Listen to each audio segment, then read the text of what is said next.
Faut-il, oui ou non, que la Turquie rejoigne l'Union européenne? Eh bien, cette question nous porte à voir ce grand pays à travers ce seul prisme-là. Or, les choses ont beaucoup changé, que ce soit l'environnement international ou la politique intérieure de la Turquie. Donc, je vous propose aujourd'hui de regarder plusieurs cartes pour essayer de comprendre l'évolution de la politique extérieure d'Ankara. La première carte consiste à repérer tout simplement où est la Turquie. La Turquie se trouve après la péninsule balkanique, à notre est, à l'extrémité orientale de la Méditerranée, donc assez excentrée par rapport au grand centre de l'Union européenne, mais aussi par rapport au flux de transport atlantique. Or, cette perception est fausse. La Turquie est tout à fait centrale, ce que l'on peut constater si nous nous déplaçons sur la carte. La Turquie est un carrefour, à la jonction de plusieurs mondes.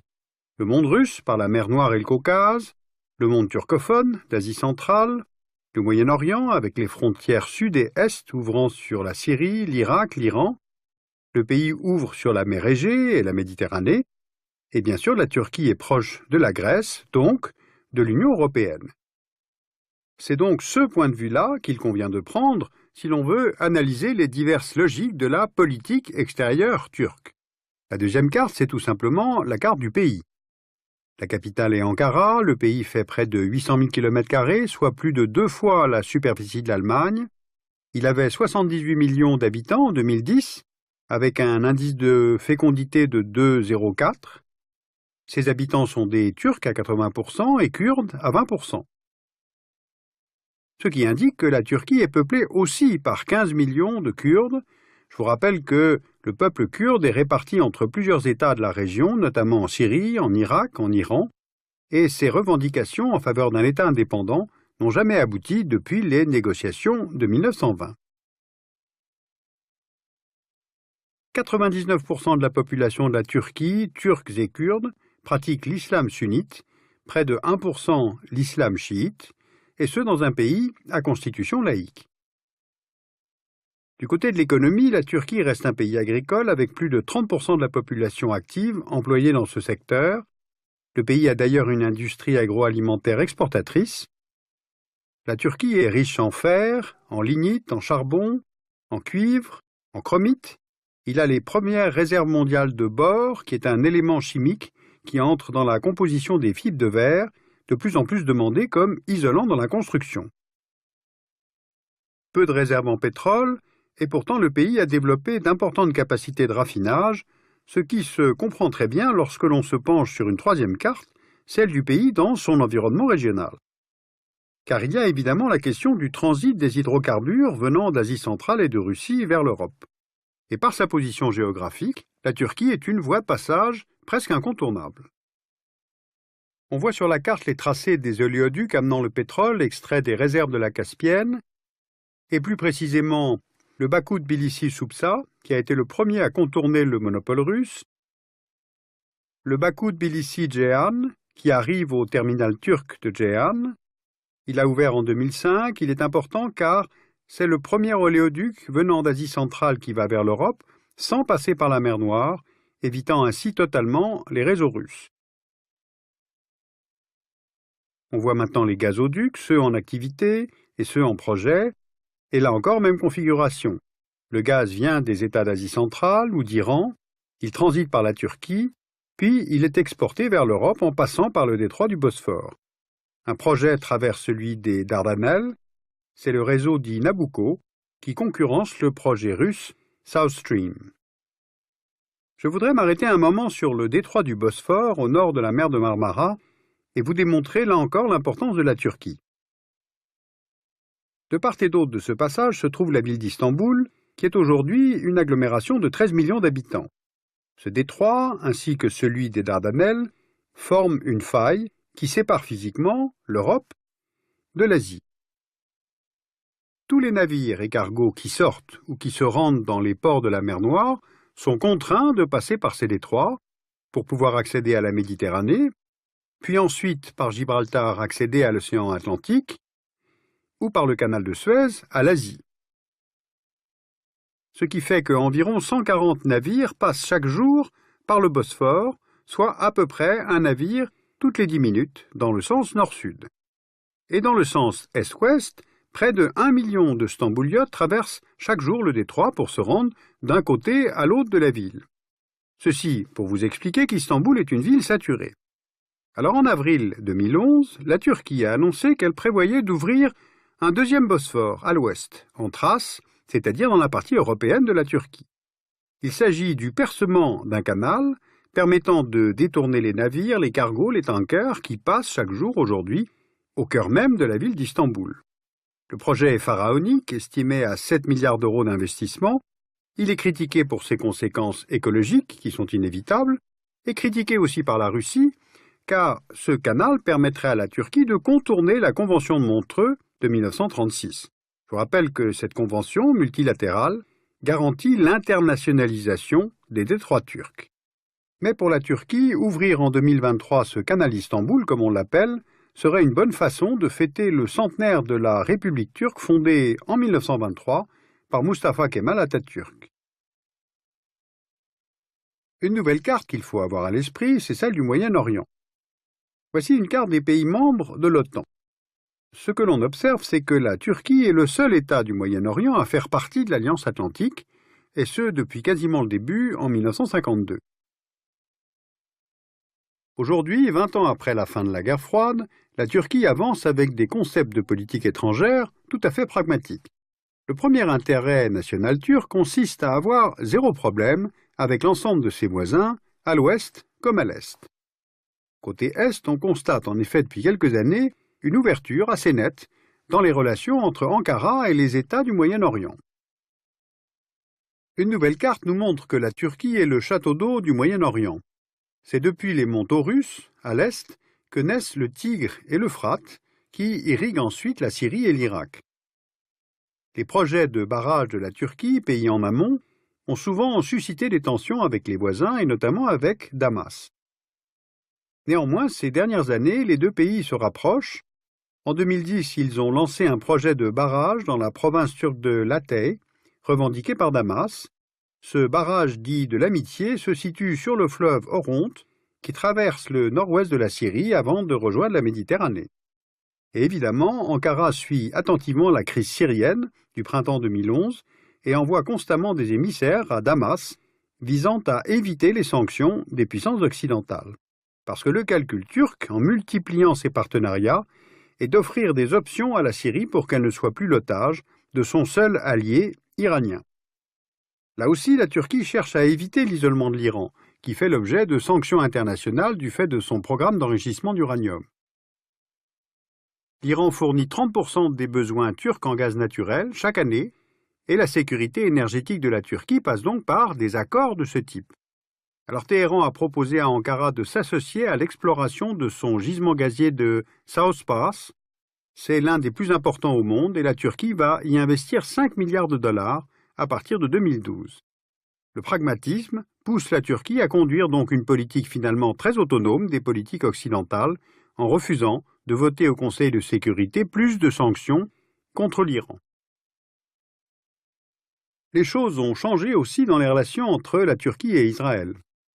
Ankara, je vous le rappelle, a été l'un des premiers États de la région à reconnaître l'État juif un an après sa création, mais la donne a changé depuis 2008 et la guerre menée par Israël sur Gaza, puis en 2010, l'affaire de la flottille de la paix qui a plus encore éloigné les deux pays.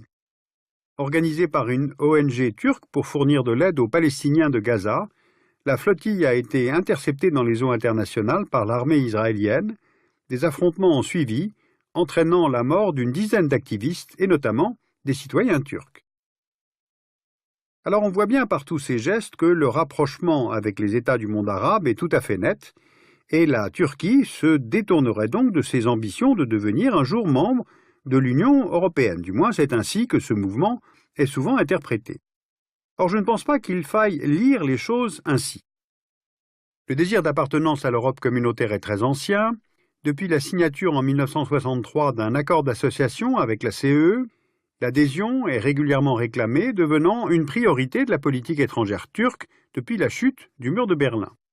Les motivations sont économiques, 85% des investissements en Turquie proviennent de l'Union européenne, et c'est vers l'Union européenne que se dirigent 50% des exportations turques. La situation chypriote est également un paramètre évoqué. Depuis l'occupation de l'armée turque en 1974, l'île est en effet divisée en deux. Au nord, la République turque de Chypre du Nord, autoproclamée et non reconnue par l'ONU, et au sud, la République de Chypre, qui est reconnue et qui a intégré l'Union européenne en 2004. Et l'entrée à son tour d'Ankara dans l'Union pourrait jouer en faveur d'une résolution de cette situation. Et puis, il ne faut pas oublier le facteur humain. Les pays membres de l'Union européenne accueillent aujourd'hui environ 4 millions de ressortissants turcs, et notamment en Allemagne, où la communauté turque est estimée à 1 600 000 personnes. Donc la question est bien de savoir si la réorientation de la politique turque vis-à-vis du monde arabe se fait au détriment du rapprochement de l'Union européenne. De toute façon, cela pourrait s'expliquer parce que l'Union européenne n'est vraiment pas pressée sur ce dossier, et en particulier des États comme l'Allemagne et la France. Pourtant, la Turquie a fait de grandes réformes intérieures depuis 2006, que ce soit l'abolition de la peine de mort, qui a été votée par le Parlement, la rédaction d'une nouvelle constitution par des juristes civils, le début de la levée de certains tabous, comme la question arménienne ou la question kurde, avec des progrès sur cette minorité. Et puis le gouvernement a montré qu'un régime islamique n'était pas forcément de nature répressive. De toute façon, avec le déplacement du centre de gravité des relations internationales de l'Atlantique vers l'Asie, cela ne fera que renforcer la Turquie comme pivot géopolitique.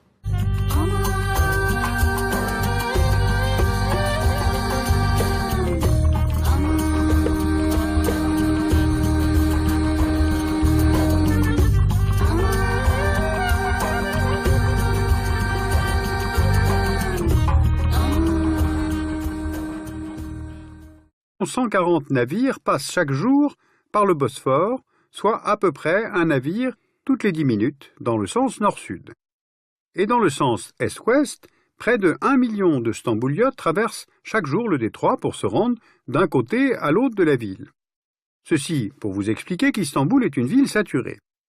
Alors en avril 2011, la Turquie a annoncé qu'elle prévoyait d'ouvrir un deuxième Bosphore à l'ouest, en Thrace, c'est-à-dire dans la partie européenne de la Turquie. Il s'agit du percement d'un canal permettant de détourner les navires, les cargos, les tankers qui passent chaque jour aujourd'hui au cœur même de la ville d'Istanbul. Le projet est pharaonique, estimé à 7 milliards d'euros d'investissement. Il est critiqué pour ses conséquences écologiques qui sont inévitables et critiqué aussi par la Russie car ce canal permettrait à la Turquie de contourner la Convention de Montreux de 1936. Je vous rappelle que cette convention multilatérale garantit l'internationalisation des détroits turcs. Mais pour la Turquie, ouvrir en 2023 ce canal Istanbul, comme on l'appelle, serait une bonne façon de fêter le centenaire de la République turque fondée en 1923 par Mustafa Kemal Atatürk. Une nouvelle carte qu'il faut avoir à l'esprit, c'est celle du Moyen-Orient. Voici une carte des pays membres de l'OTAN. Ce que l'on observe, c'est que la Turquie est le seul État du Moyen-Orient à faire partie de l'Alliance Atlantique, et ce depuis quasiment le début en 1952. Aujourd'hui, 20 ans après la fin de la guerre froide, la Turquie avance avec des concepts de politique étrangère tout à fait pragmatournables.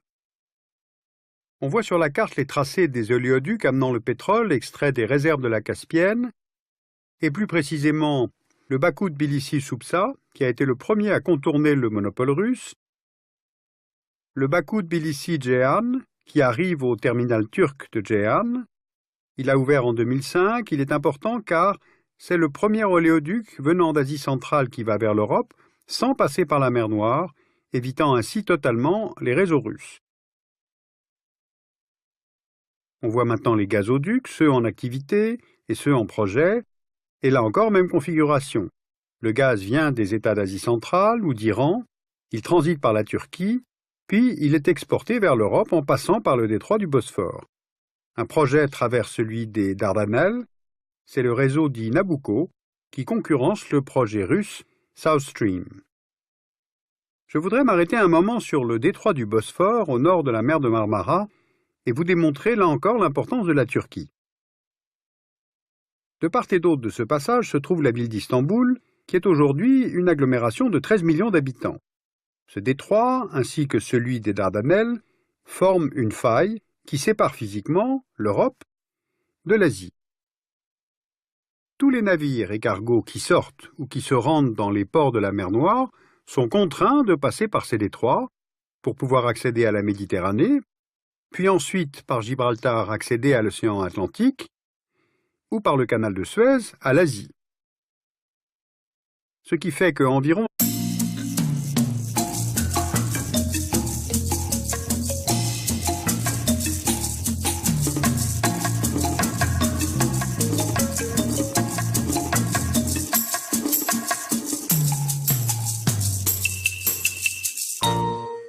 faut-il, oui ou non, que la Turquie rejoigne l'Union européenne?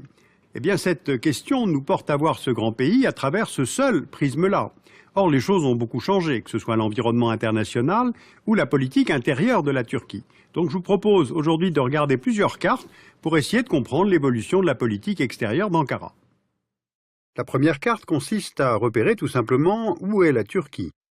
La Turquie se trouve après la péninsule balkanique, à notre est, à l'extrémité orientale de la Méditerranée, donc assez excentrée par rapport au grand centre de l'Union européenne, mais aussi par rapport au flux de transport atlantique. Or, cette perception est fausse. La Turquie est tout à fait centrale, ce que l'on peut constater si nous nous déplaçons sur la carte. La Turquie est un carrefour, à la jonction de plusieurs mondes. Le monde russe, par la mer Noire et le Caucase, le monde turcophone, d'Asie centrale, le Moyen-Orient, avec les frontières sud et est ouvrant sur la Syrie, l'Irak, l'Iran. Le pays ouvre sur la mer Égée et la Méditerranée. Et bien sûr, la Turquie est proche de la Grèce, donc de l'Union européenne. C'est donc ce point de vue-là qu'il convient de prendre si l'on veut analyser les diverses logiques de la politique extérieure turque. La deuxième carte, c'est tout simplement la carte du pays. La capitale est Ankara, le pays fait près de 800 000 km², soit plus de 2 fois la superficie de l'Allemagne. Il avait 78 millions d'habitants en 2010, avec un indice de fécondité de 2,04. Ses habitants sont des Turcs à 80% et Kurdes à 20%. Ce qui indique que la Turquie est peuplée aussi par 15 millions de Kurdes. Je vous rappelle que le peuple kurde est réparti entre plusieurs États de la région, notamment en Syrie, en Irak, en Iran, et ses revendications en faveur d'un État indépendant n'ont jamais abouti depuis les négociations de 1920. 99% de la population de la Turquie, Turcs et Kurdes, pratique l'islam sunnite, près de 1% l'islam chiite, et ce dans un pays à constitution laïque. Du côté de l'économie, la Turquie reste un pays agricole avec plus de 30% de la population active employée dans ce secteur. Le pays a d'ailleurs une industrie agroalimentaire exportatrice. La Turquie est riche en fer, en lignite, en charbon, en cuivre, en chromite. Il a les premières réserves mondiales de bore, qui est un élément chimique qui entre dans la composition des fibres de verre, de plus en plus demandé comme isolant dans la construction. Peu de réserves en pétrole, et pourtant le pays a développé d'importantes capacités de raffinage, ce qui se comprend très bien lorsque l'on se penche sur une troisième carte, celle du pays dans son environnement régional. Car il y a évidemment la question du transit des hydrocarbures venant d'Asie centrale et de Russie vers l'Europe. Et par sa position géographique, la Turquie est une voie de passage presque incontestique. Le premier intérêt national turc consiste à avoir zéro problème avec l'ensemble de ses voisins, à l'ouest comme à l'est. Côté est, on constate en effet depuis quelques années une ouverture assez nette dans les relations entre Ankara et les États du Moyen-Orient. Une nouvelle carte nous montre que la Turquie est le château d'eau du Moyen-Orient. C'est depuis les monts Taurus, à l'est, que naissent le Tigre et l'Euphrate, qui irriguent ensuite la Syrie et l'Irak. Les projets de barrage de la Turquie, pays en amont, ont souvent suscité des tensions avec les voisins et notamment avec Damas. Néanmoins, ces dernières années, les deux pays se rapprochent. En 2010, ils ont lancé un projet de barrage dans la province turque de Latay, revendiqué par Damas. Ce barrage dit de l'amitié se situe sur le fleuve Oronte, qui traverse le nord-ouest de la Syrie avant de rejoindre la Méditerranée. Et évidemment, Ankara suit attentivement la crise syrienne du printemps 2011 et envoie constamment des émissaires à Damas visant à éviter les sanctions des puissances occidentales. Parce que le calcul turc, en multipliant ses partenariats, est d'offrir des options à la Syrie pour qu'elle ne soit plus l'otage de son seul allié iranien. Là aussi, la Turquie cherche à éviter l'isolement de l'Iran, qui fait l'objet de sanctions internationales du fait de son programme d'enrichissement d'uranium. L'Iran fournit 30% des besoins turcs en gaz naturel chaque année, et la sécurité énergétique de la Turquie passe donc par des accords de ce type. Alors Téhéran a proposé à Ankara de s'associer à l'exploration de son gisement gazier et notamment avec Damas. Néanmoins, ces dernières années, les deux pays se rapprochent. En 2010, ils ont lancé un projet de barrage dans la province turque de Latay, revendiqué par Damas. Ce barrage dit de l'amitié se situe sur le fleuve Oronte, qui traverse le nord-ouest de la Syrie avant de rejoindre la Méditerranée. Et évidemment, Ankara suit attentivement la crise syrienne du printemps 2011 et envoie constamment des émissaires à Damas visant à éviter les sanctions des puissances occidentales. Parce que le calcul turc, en multipliant ses partenariats, est d'offrir des options à la Syrie pour qu'elle ne soit plus l'otage de son seul allié iranien. Là aussi, la Turquie cherche à éviter l'isolement de l'Iran, qui fait l'objet de sanctions internationales du fait de son programme d'enrichissement d'uranium. L'Iran fournit 30% des besoins turcs en gaz naturel chaque année, et la sécurité énergétique de la Turquie passe donc par des accords de ce type. Alors Téhéran a proposé à Ankara de s'associer à l'exploration de son gisement gazier de South Pass. C'est l'un des plus importants au monde et la Turquie va y investir 5 milliards de dollars à partir de 2012. Le pragmatisme pousse la Turquie à conduire donc une politique finalement très autonome des politiques occidentales en refusant de voter au Conseil de sécurité plus de sanctions contre l'Iran. Les choses ont changé aussi dans les relations entre la Turquie et Israël. Ankara, je vous le rappelle, a été l'un des premiers États de la région à reconnaître l'État juif un an après sa création, mais la donne a changé depuis 2008 et la guerre menée par Israël sur Gaza, puis en 2010, l'affaire de la flottille de la paix qui a plus encore éloigné les deux pays. Organisée par une ONG turque pour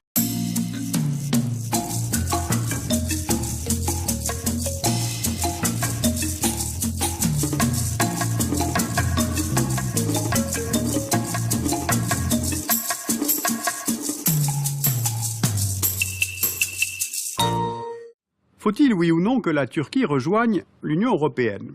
Eh bien, cette question nous porte à voir ce grand pays à travers ce seul prisme-là.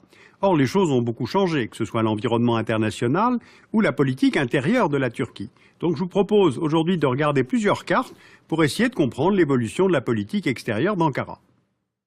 La première carte consiste à repérer tout simplement où est la Turquie.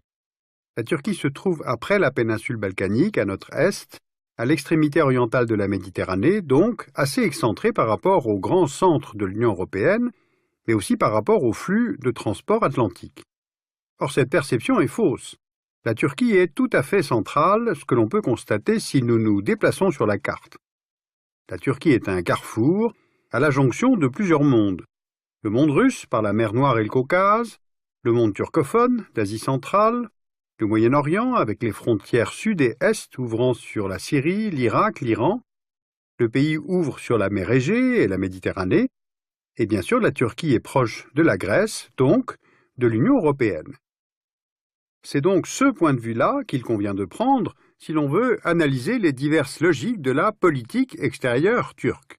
La deuxième carte, c'est tout simplement la carte du pays. La capitale est Ankara, le pays fait près de 800 000 km², soit plus de 2 fois la superficie de l'Allemagne. Il avait 78 millions d'habitants en 2010, avec un indice de fait turc de Ceyhan. Il a ouvert en 2005, il est important car c'est le premier oléoduc venant d'Asie centrale qui va vers l'Europe, sans passer par la mer Noire, évitant ainsi totalement les réseaux russes. On voit maintenant les gazoducs, ceux en activité et ceux en projet, et là encore même configuration. Le gaz vient des États d'Asie centrale ou d'Iran, il transite par la Turquie, puis il est exporté vers l'Europe en passant par le détroit du Bosphore. Un projet traverse celui des Dardanelles, c'est le réseau dit Nabucco qui concurrence le projet russe South Stream.